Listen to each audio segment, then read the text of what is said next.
తనకొచ్చిన nude video call ఘటనపై Nakrekal MLA Vemula Veeresham స్పందించారు. Cyber నేరగాల నుంచి ఫోన్లొస్తే ఎవరు ఎత్తద్దు, అనుమానాస్పద కాల్స్ పై పోలీసులకు ఫిర్యాదు చేయండి. సైబర్ నేరాలను అరికట్టడంలో మా ప్రభుత్వం చాలా కఠినంగా వ్యవహరిస్తోంది. ఇలాంటి వాటికి పాల్పడేవారు ఎక్కడున్నా కానీ వదలం, తీసుకొచ్చి శిక్షిస్తాం. ప్రజల్లో చైతన్యం కోసమే ఈ ఘటనపై నేను ఫిర్యాదు చేశా అంటూ ఆ ఎమ్మెల్యే చెప్పుకొచ్చారు.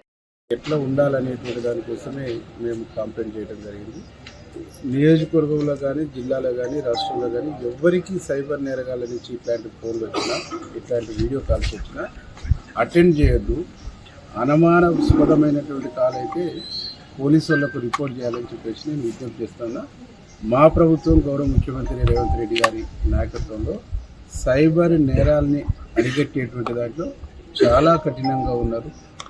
చాలా కఠినమైనటువంటి పద్ధతుల్లో నిర్ణయాలు ఉన్నాయి. ఎవరు ఎంత పెద్దవాళ్ళైనా ఈ సైబర్ నేరాలకు పాల్పడేటువంటి వాళ్ళు ఎక్కడ దాగినా తీసుకొచ్చేసి చట్టపరంగా శిక్షించేటువంటి కార్యక్రమం తెలంగాణ ప్రభుత్వం చేస్తుంది.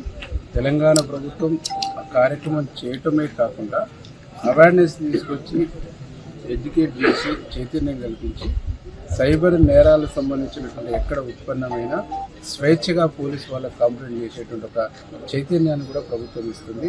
ఆ చైతన్యంతోనే నేను ఈరోజు కంప్లైంట్ చేసినని చెప్పేసి గర్వంగా చెప్తాను.